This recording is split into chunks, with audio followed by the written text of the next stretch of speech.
नमस्कार, बिहार संवाददाता देख रहे हैं आप और मैं हूं आपके साथ साक्षी।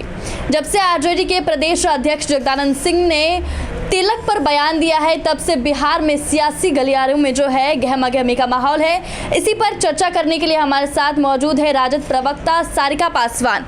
तो आइए इनसे जानते हैं कि जो लोग पहले तिलक लगाते थे, क्या उन्हीं की वजह से हमारा देश जो है गुलाम हुआ था? देखिए, सबसे पहले तो तिलक का इतिहास जानने की आवश्यकता है। हमारे पूर्वज जब राजा महाराजा लोग युद्ध पे जाते थे तो उनकी माताएं, उनकी पत्नी, बहनें जो हैं वो माथे पे तिलक लगा के उनको विजय भव का आशीर्वाद देकर के युद्ध क्षेत्र में भेजा करती थी। और मुझे लगता है प्राचीन बहुत समय से ये तिलक जो है, युगों युगों से तिलक लगाने का ये चल रहा है। मुझे लगता है कि जो लोग तिलक लगाते हैं, माथे पे कलाई पे बांधते हैं, वो धागे बांधते हैं, ये कलावा बांधते हैं, या जो इस तरह की जो भी धार्मिक अनुष्ठान करते हैं, मुझे लगता है वो हर एक व्यक्ति का एक आस्था का प्रतीक होता है।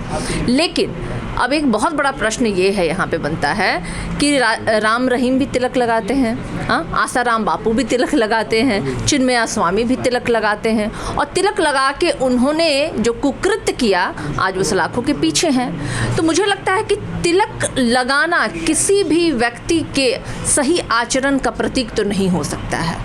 लेकिन जब से उन्होंने ये बयान दिया है, जो है बिहार में जो विपक्ष में है बीजेपी, वो कह रही है कि सनातन धर्म का अपमान है और बहुसंख्यक समाज जो है उनकी भावनाओं को आहत पहुंचा है। नहीं, बीजेपी जो है ना, हर जगह ना धार्मिक रंग देना चाहती है, जातीय रंग देना चाहती है, सांप्रदायिकता का रंग देना चाहती है। सनातन का अर्थ क्या होता है? भारतीय जनता पार्टी वाले से पूछिए। प्रधानमंत्री नरेंद्र मोदी जी की माता जी की मृत्यु के पश्चात प्रधानमंत्री जी ने अपने बाल नहीं मुड़वाए थे। सनातन में तो ये भी होता है कि अगर माता पिता या घर के किसी व्यक्ति की देहांत हो जाती है तो नख और बाल मुड़वाने होते हैं। तब तो उनका सनातन धर्म कहाँ गया था? योगी आदित्यनाथ जी ने अपने पिता को कंधा तक नहीं दिया था, तब उनका सनातन धर्म कहाँ गया था? अरे सनातन कहीं ये नहीं सिखाता है कि जात और धर्म के नाम पे आप समाज में ऊंच और नीच का भेद पैदा करें। सनातन सिखाता है त्याग, बलिदान और एक दूसरे के साथ प्रेम की भावना। उसे वो अनंत और शाश्वत है, ना कि जात पात में बांटना अनंत और शाश्वत हो सकता है। कोई धर्म, कोई जात कहीं भी ये नहीं आपको सिखाता है कि आप अपने समाज में इन दुष्मताओं को आप आगे बढ़ाइए, प्रमोट कीजिए। और हमारा प्रहार उन्हीं चीज़ों से है।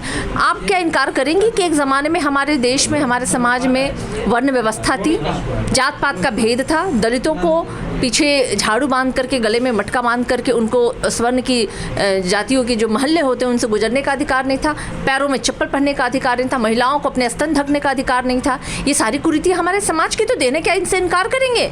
लेकिन इस कुरीतियों को समाप्त कर देना, और आपके सनातन में उन कुरीतियों का वर्णन है, आपकी किताबों में वर्णन है, तो क्या आप उन्हें आप सनातन का हिस्सा मानती है? बिल्कुल नहीं, मैं नहीं मानती। लेकिन इससे पहले भी जब मुंबई में मीटिंग हुई थी तो एम.के. स्टालिन के बेटे उदयनिधि स्टालिन ने यह बयान दिया था कि सनातन धर्म जो है वो डेंगू, मलेरिया और कोरोना वायरस से तुलना की थी। उस समय भी ट्रोल किया गया था एनडीए सरकार की तरफ से।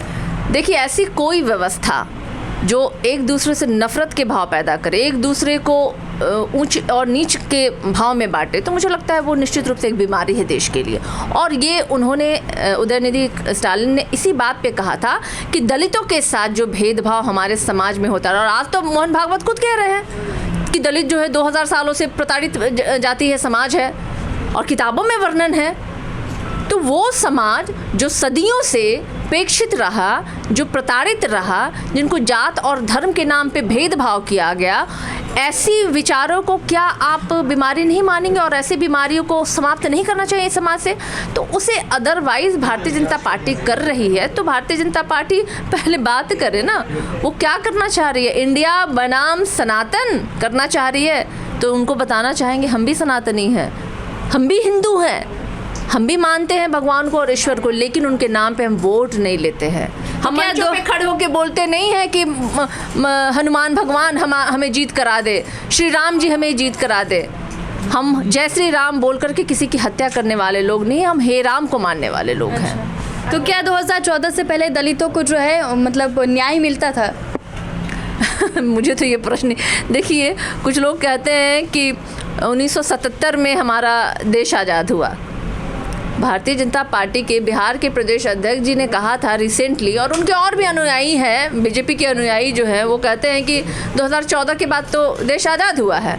तो मुझे लगता है ऐसे मूर्खों के बारे में बात करना अपने आप में मुझे लगता है कि उनको महत्व देना हो जाता है।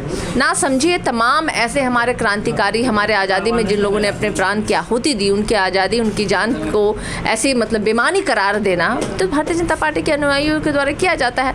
लेकिन ये सच्चाई है कि हमारे समाज में दलितों और पिछड़ों का शोषण होता रहा है। विधानसभा के नेता प्रतिपक्ष विजय सिन्हा का कहना है कि आउटसोर्सिंग के माध्यम से जो है शिक्षक बहाली क्यों कराई जा रही है। देखिए, विजय सिन्हा जी जब सत्ता में थे ना, तो ना उन्होंने शिक्षकों की सुध ली, ना उन्होंने हॉस्पिटलों की सुध ली, और ना ही उन्होंने बिहार के विकास की सुध ली। आज जब ये सरकार लगातार काम कर रही है तो वो तरह तरह के प्रश्न कर रहे हैं। मैं उनको बताना चाहूँगी, आप निश्चिंत रहें, वर्तमान सरकार माननीय मुख्यमंत्री नीतीश कुमार जी और हमारे डिप्टी सीएम तेजस्वी यादव जी दोनों मिल करके बिहार के विकास को गति दे रहे हैं और हर लोगों के बारे में उत्थान की सोच रहे हैं, तो उन्हें चिंता करने की आवश्यकता नहीं है। तो अभी हमारे साथ बातचीत करने के लिए थी राजद प्रवक्ता सारिका पासवान, जिन्होंने कहा है कि सनातन धर्म के बिहाफ पे जो है इलेक्शन नहीं लड़ा जा सकता है, क्योंकि सनातन हम भी है और लगातार जो है सनातन धर्म पर वाद विवाद चलते आया है। आपकी इस वीडियो पे क्या राय है हमारे कमेंट बॉक्स में जरूर बताएं और ऐसी तमाम खबरों से अपडेट रहने के लिए देखते रहें बिहार संवाददाता। कैमरामैन अभिषेक के साथ मैं साक्षी, पटना।